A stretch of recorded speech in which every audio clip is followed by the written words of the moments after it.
Argentina के world cup जीतने के बाद आज अगर पूरी दुनिया में फुटबॉल से जुड़ा कोई सवाल घूम रहा है तो वो ये कि मेसी और रोनाल्डो में से कौन बेहतर फुटबॉलर है। नमस्कार, मैं कृतिका रावत। इजी ज्ञान के इस वीडियो में हम जानते हैं कि इन दोनों में से कौन बेहतर खिलाड़ी है।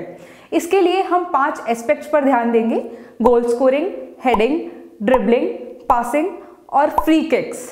गोल स्कोरिंग, मेसी की बात करें तो इसमें कोई दो राय नहीं है कि मेसी गोल करने के मामले में एक बेहतरीन फुटबॉलर हैं। जिस तरह से वो फुटबॉल को गोल तक पहुंचाते हैं, उनका ये अंदाज अपने आप में अनोखा है। वो बार्सिलोना की साइड से 24 साल की ही उम्र से सबसे ज़्यादा गोल करने वाले प्लेयर बन गए थे। इस दौरान उन्होंने गर्ड मुलर के 39 साल पुराने रिकॉर्ड, जिसमें उन्होंने सिंगल सीजन में सबसे ज़्यादा 73 गोल किए थे, उसको तोड़ दिया था। गोल स्कोरिंग के मामले में मेसी को 5 में से 5 पॉइंट मिलने चाहिए। पिछली बार वो ला लीगा के हिस्ट्री में सबसे ज्यादा गोल स्कोर करने वाले प्लेयर बन गए थे और इस साल भी वर्ल्ड कप में उन्हें गोल्डन बॉल अवार्ड से सम्मानित किया गया है। वहीं रोनाल्डो की बात करें तो वो भी गोल करने के मामले में मेसी से किसी भी तरह पीछे नहीं है और वो फुटबॉल में सबसे ज्यादा गोल स्कोरर्स में से एक है। साल 2014-15 सीजन में सिर्फ 35 मैचेस को खेलकर रोनाल्डो ने 48 गोल कर डाले थे और अपने राइवलरीज को पीछे छोड़ दिया था। ला लीगा हिस्ट्री में उनका गोल स्कोरिंग रेशियो बेहतरीन है और वो 1.11 गोल पर गेम है। वो रियल मैड्रिड के आने के बाद अब तक 200 लीग मैचेस, ये आंकड़े 2014-15 सीजन के बाद तक के हैं। इस मामले में रोनाल्डो को भी 5 में से 5 पॉइंट मिलते हैं। हेडिंग यानी फुटबॉल को सर से मारना, यहाँ मेसी मामले में मेसी को 5 में से 3.5 पॉइंट दिए जाने चाहिए। वहीं रोनाल्डो की बात करें तो रोनाल्डो ग्राउंड पर जबरदस्त हेड का इस्तेमाल करते हैं।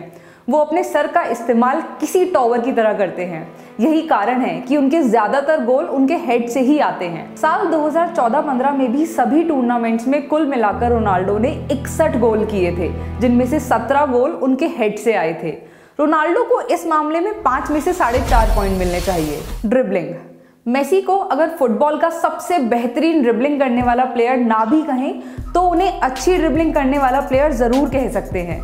वो ग्राउंड में बॉल को साथ लिए जिस तरह से सोचते हैं, वो फुटबॉल को अपने पैरों में चिपकाए हुए कुछ इस तरह से उस भीड़ को पीछे छोड़ देते हैं जैसे उन्हें उसके लिए बिल्कुल मेहनत ही नहीं करनी पड़ी हो। इस मामले में मेसी को 5 में से 5 पॉइंट दिए जाने चाहिए। वहीं रोनाल्डो एक अच्छे ड्रिबलर भी हैं। हालांकि वो इस रोल में गुजरे हुए सालों में ज्यादा जचते थे जब वो आउट एंड आउट विंगर के रूप में ग्राउंड पर अपनी भूमिका निभा रहे होते थे, जिसका काम एक हताश डिफेंडर की ओर दौड़ना होता है। इस भूमिका में वो सबसे बेहतरीन थे। रिसेंट ईयर से उन्होंने अब सेंटर फॉरवर्ड रोल को चुन लिया है। यहाँ वो मूव्स को शुरू नहीं करते बल्कि एक एक्सपर्ट की तरह उस मूव को मुकाम तक पहुंचाते हैं।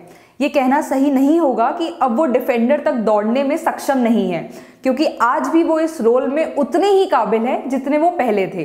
अगर एक शब्द में रोनाल्डो की ड्रिबलिंग को बताया जाए तो उसे विस्फोटक कहा जाएगा। वहीं मेसी की ड्रिबलिंग को ज्यादा सधी हुई कहा जाएगा।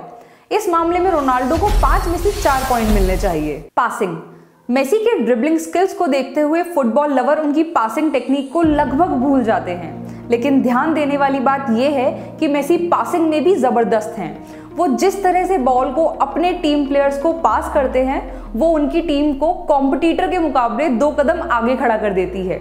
बार्सिलोना जैसी टीम के लिए खेलते हुए अमूमन हर प्लेयर की बॉल पास करने का दर ज्यादा रहता है, लेकिन मेसी द्वारा ला लीगा सीजन 2014-15 में 1313 पासेस करना और 82.2% का कंप्लीशन रेट एक बड़ी बात है।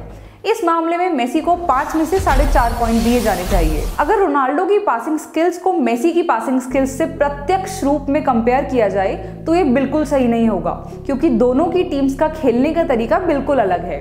बार्सिलोना की ग्राउंड पर स्ट्रैटेजी फुटबॉल को ज्यादा से ज्यादा पास करने की होती है, वहीं रियल मैड्रिड टीम आक्रामक तरीके से फुटबॉल खेलती है।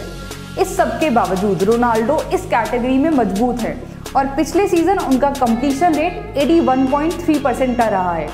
इस दौरान उन्होंने पूरे सीजन के लिए 654 पास करे थे। इस मामले में रोनाल्डो को 5 में से 4 पॉइंट दिए जाने चाहिए। फ्री किक्स, डेड बॉल के साथ मेसी की दृष्टि रोनाल्डो डेड बॉल के साथ लगाते हैं, उस मामले में वो थोड़ा कमजोर जरूर पड़ जाते हैं, लेकिन उनकी चालाकी और प्रतिभा उनकी फ्री किक्स को स्पेशल बना देती है। इस मामले में मेसी को 5 में से 4.5 पॉइंट मिलते हैं। वहीं रोनाल्डो की ताकत और बॉल को ग्राउंड के चारों ओर घुमाने की क्षमता उन्हें एक बेहतरीन डेड बॉल एक्सपर्ट बताती है, लेकिन वो कभी कभार फ्री किक्स के दौरान इतनी ताकत लगा देते हैं कि बॉल लाइन के बाहर चली जाती है और उनकी कड़ी कराई मेहनत पर पानी फिर जाता है। इस मामले में रोनाल्डो को 5 में से 4 पॉइंट दिए जाने चाहिए। टोटल होता है मेसी का 22.5 और रोनाल्डो का 21.5 पॉइंट। अंतिम स्कोर बताता है कि इन दोनों प्लेयर्स के बीच नंबर 1 की भिड़ंत कितनी करीबी है। ये बताता है कि हम खुश नसीब हैं कि ये दोनों महान फुटबॉलर हमारी जनरेशन में फुटबॉल खेल रहे हैं। मेसी ने अपने पॉइंट फिजिकल मिलिटेशन की वजह से गंवाए हैं, जैसे हेडिंग, फिजिकल स्ट्रेंथ और ताकत, लेकिन बॉल के लिए ज़रूरी नेचुरल एबिलिटी और टेक्निक और टीम में अपने प्रभाव को लेकर उन्होंने दूसरे प्लेयर्स को पीछे छोड़ा है। जाहिर है कि मेसी फुटबॉल की दुनिया के सबसे बेहतरीन प्लेयर हैं। हालांकि इसमें कोई दो राय नहीं है कि जब से रोनाल्डो स्पेन आए हैं तब से इन दोनों सुपरस्टार्स के प्रदर्शन को लेकर जो गैप देखने को मिलता था वो और भी कम हो गया है, विशेष रूप से गोल करने के क्षेत्र में। जो भी हो, लेकिन ये दोनों प्लेयर्स वर्ल्ड के बाकी फुटबॉल प्लेयर्स से कोसों आगे हैं। जाहिर है कि दोनों कई और सालों तक अपनी फुटबॉल कला से दुनिया को मंत्रमुग्ध करते रहेंगे। उम्मीद है ये वीडियो आपको पसंद आई होगी। ऐसे ही इंटरेस्टिंग वीडियोस के लिए सब्सक्राइब कीजिए हमारे चैनल इजी ज्ञान को। Thank you.